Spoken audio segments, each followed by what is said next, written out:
The food delivery startup Gorillas just fired everybody they had in Italy, so 540 people. And this happens after a lot of layoffs from different startups and evaluations being slashed down. An example is Klarna. They went from an evaluation of more than $40 billion to roughly 7. So what is going on? What is happening? Because of course we know that we are in an economic downturn, but I want to give you some more accurate understanding of the dynamics behind these things. I've lived for 6 months in Silicon Valley, and there I was doing a program to try to understand how venture capital, how startups work. And so I can give you some hints. There's really 2 things to talk about. The first one is the nature of startups itself. There's a famous blog post by Paul Graham, the founder of Y Combinator, the most successful venture capital firm that is behind startups like Airbnb, Dropbox, etc., etc. I cannot even think about all the successes that they had. And this blog post is called Startup Equal Growth. So this is the idea behind startups. If you have a normal company, a company like mine, AI Academy, that tries to grow by reinvesting its profit, you have a linear growth because you need to wait to make money in order to hire people and expand to new markets.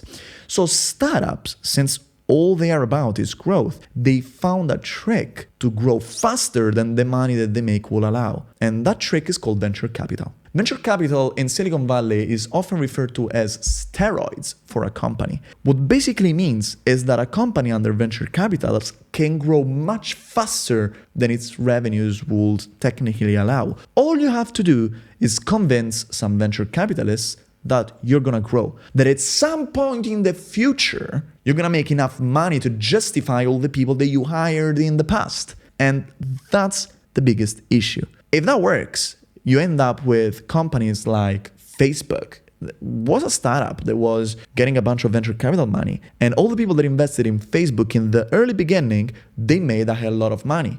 That's also why venture capital is also called risk capital. All the people that invested in the beginning took a lot of risk because they basically bought the promise of the company making money in the future. Remember, when they invested in that company, the company was not making basically any money. Facebook took a long time before finding a sustainable business model. And so that's the whole idea. You're putting money into a company because you think it's going to make money in the future, and that money is steroids for its growth. But the second most interesting thing to think about is that there's something that changed recently in the world of venture capital, and that is due to a specific venture capital fund called SoftBank. SoftBank is a Japanese corporation, and they have something called the Vision Fund. It's a huge venture capital fund that started to have a very aggressive way of investing. They invest usually in winner-take-all markets. What does it mean? There are markets like food delivery, for instance, where it doesn't really make sense for consumers to have 200 different options. You really want to have 1 or 2 or 3. And so when you have a bunch of companies, let's say 10 companies all competing with each other,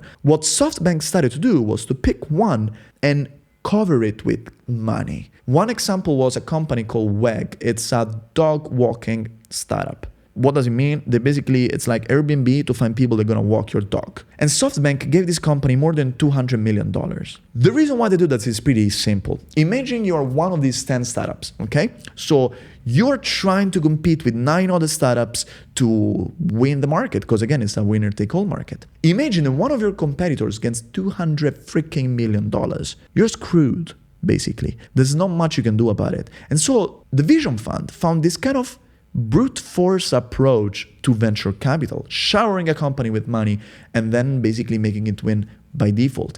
But that didn't turn out to win always. A famous case is WeWork, the company that got a bunch of money from the Vision Fund and then, it just didn't live up to its promises. In the case of Gorillas, which is what we're talking about today, they got a lot of money, more than $1 billion in venture capital, because they had this promise of growing and growing and growing. And they were almost profitable in 5 markets: the UK, the Netherlands, Germany, France, and New York. But they convinced venture capitalists to give them a lot of money to grow in other markets. These markets were Italy, Spain, Belgium, Denmark, and something else. So they were almost profitable in the first 5. 90% of the revenues came from the 5 markets that I said before, and completely unprofitable in the other ones. But the idea was, hey, venture capital is going to give us the steroids to keep working also in these places, because in the future, we're gonna make money. No, the problem is that they raised money during the pandemic where everybody was buying groceries online.